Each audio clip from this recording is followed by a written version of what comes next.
자, 오늘은 지구의 뜨거운 심장, 바로 화산에 대한 이야기를 해볼까 합니다. 우리가 흔히 생각하는 그냥 불 뿜는 산, 그게 다가 아니거든요. 사실 화산은요, 이 지구가 살아있다는 가장 강력하고 또 극적인 증거라고 할 수 있죠? 한번 상상해 보세요. 먼 옛날, 우리 조상들은 저 거대한 산에서 연기가 피어오르는 걸 보면서 무슨 생각을 했을까요?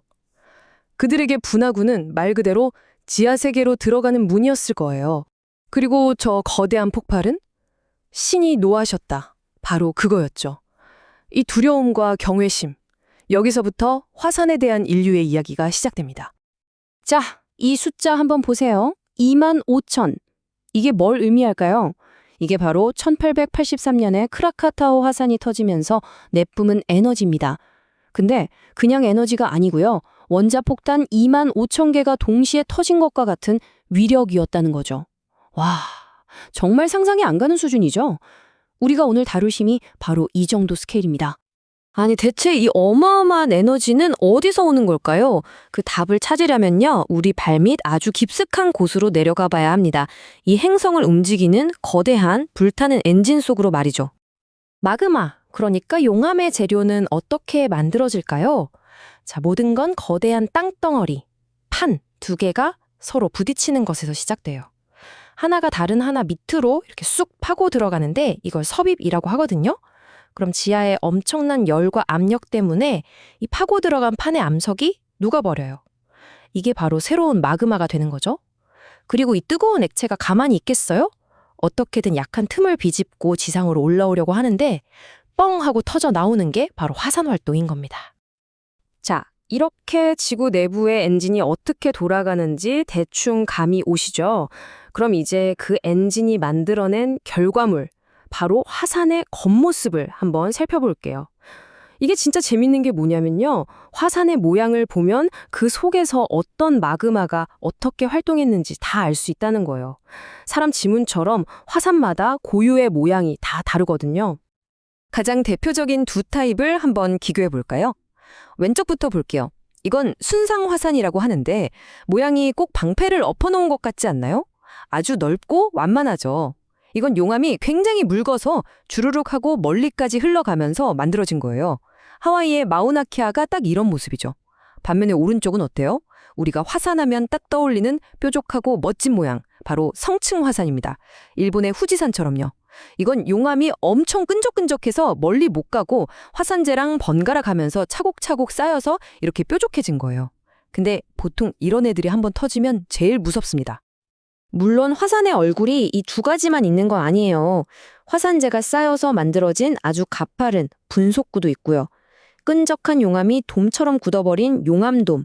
그리고 와, 이건 스케일이 다르죠. 화산이 너무 크게 터져서 산 정상이 통째로 주저앉아버린 거대한 구덩이, 칼데라도 있습니다. 다 제각각의 사연을 가지고 태어난 녀석들이죠.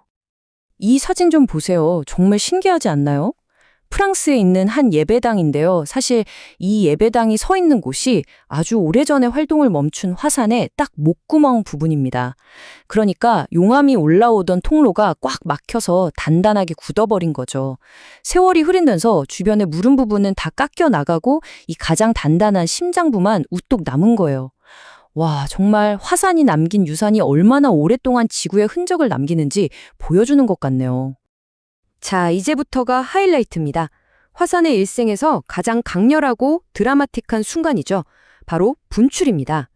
근데요, 우리가 생각하는 것처럼 모든 화산이 쾅 하고 터지는 건 아니에요. 분출에도 아주 다양한 스타일이 있거든요. 크게 보면 화산 활동은 딱 두 가지 성격으로 나눌 수 있어요. 왼쪽처럼 아주 젠틀한 타입이 있습니다. 용암 유출 활동이라고 하는데 가스가 별로 없는 묽은 용암이 그냥 조용히 스르륵 흘러나오는 거예요. 비교적 평화롭죠. 그런데 오른쪽은 성격이 아주 불같습니다. 폭발적 활동이죠. 가스가 꽉 찬 끈적한 용암이 내부 압력을 더는 못 견디고 그냥 한 번에 터져버리는 거예요. 우리가 영화에서 보는 바로 그 무시무시한 장면이죠. 자, 그럼 이 분출의 격렬함을 사다리에 비유해서 한번 한 단계씩 올라가 볼게요. 가장 아래 칸, 제일 순한 맛은 바로 하와이식 분출입니다. 이름처럼 하와이에서 자주 볼 수 있는데요. 비교적 조용하게 용암이 흘러나오고 가끔은 밤하늘에 정말 아름다운 불의 분수를 쏘아 올리기도 합니다. 사다리를 한 칸 더 올라가 볼까요? 여긴 스트롬볼리식 분출입니다. 이탈리아 스트롬볼리 화산의 이름을 딴 건데요. 하와이식보다는 좀 더 펑 하고 터지는 느낌이 있지만 규모가 작아서 몇 년에 한 번씩 주기적으로 일어나는 게 특징이에요. 그리고 드디어 사다리의 맨 꼭대기입니다.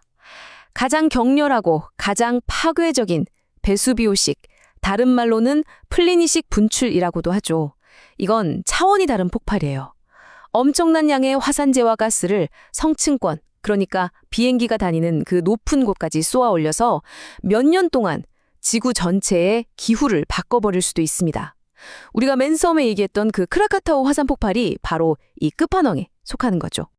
이렇게 모든 걸 집어삼키는 분노가 지나가고 나면 그 자리엔 과연 무엇이 남을까요? 재밌게도 화산은 모든 걸 파괴하는 동시에 모든 걸 새로 시작하게 하는 힘을 가졌습니다. 이 파괴와 창조라는 두 얼굴, 그 유산을 지금부터 같이 한번 보시죠. 먼저 파괴의 얼굴부터 보겠습니다. 1980년 미국의 세인트 헬렌스 산. 이 화산은 폭발하기 전에 계속해서 신호를 보냈어요. 3월부터는 지진이 계속됐고 4월이 되자 산의 북쪽 면이 안에서 끓어오르는 마그마 때문에 혹처럼 부풀어 오르기 시작했죠. 마치 시한폭탄의 초침 소리 같았을 겁니다. 그리고 5월 18일 마지막 지진이 방화세가 됐어요. 거대한 산사태가 일어나면서 부풀어 올랐던 산의 옆구리가 그대로 터져버린 겁니다. 그 결과는 정말 끔찍했습니다. 57명. 이 폭발로 목숨을 잃은 사람들의 숫자입니다. 단 한 번의 분출이 앗아간 너무나 소중한 생명들이었죠. 피해는 여기서 그치지 않았어요. 파괴된 면적이 약 600제곱킬로미터. 이게 감이 잘 안 오실 텐데 서울시 전체 면적과 거의 맞먹는 땅이 단 몇 분 만에 흔적도 없이 사라지고 잿더미로 변한 겁니다. 상상조차 하기 힘든 규모죠. 하지만 아까 말씀드렸듯이 화산의 이야기는 파괴가 끝이 아닙니다. 이번엔 창조의 얼굴을 볼까요? 자, 화산이 수명을 다하고 바닷속으로 서서히 가라앉는다고 상상해 보세요. 그럼 그 주변으로 산호들이 집을 짓기 시작합니다. 아주 오랜 시간이 흘러서 화산은 완전히 물에 잠겨 보이지 않게 되면 그 자리에는 이렇게 아름다운 고리모란의 산호섬, 바로 환초가 남게 됩니다. 한 존재의 죽음이 완전히 새로운 생태계를 탄생시키는 정말 경이로운 순간이죠. 그러니까 바로 이런 거예요. 한쪽에서는 콜롬비아의 도시 하나를 통째로 집어삼키는 무시무시한 화산 진흙더미, 라하르를 만들지만 다른 한쪽에서는 아이슬란드처럼 나라 전체에 깨끗한 지열 에너지를 선물하기도 하죠. 섭씨 1000도가 넘는 뜨거운 화산재 구름으로 모든 걸 불태워버리지만 동시에 아무것도 없던 바다 한가운데에 수르트세이 섬 같은 새로운 땅을 뿅 하고 만들어내기도 합니다. 파괴와 창조, 이게 바로 화산이 가진 놀라운 두 얼굴인 겁니다. 오늘 이야기의 시작이었던 크라카타오 화산을 기억하시나요? 1883년에 스스로를 파괴할 만큼 거대한 폭발을 일으켰죠. 그런데 놀랍게도 바로 그 자리에 지금 아나크라카타오, 우리말로 하면 크라카타오의 아이라는 이름의 새로운 화산이 매년 4.5m씩 쑥쑥 자라고 있습니다. 이 모습을 보면 이런 질문을 던지게 되네요. 과연 화산은 모든 것을 끝장내는 파괴자일까요? 아니면 모든 것을 새로 시작하게 만드는 궁극적인 창조자일까요? 여러분의 생각은 어떠신가요?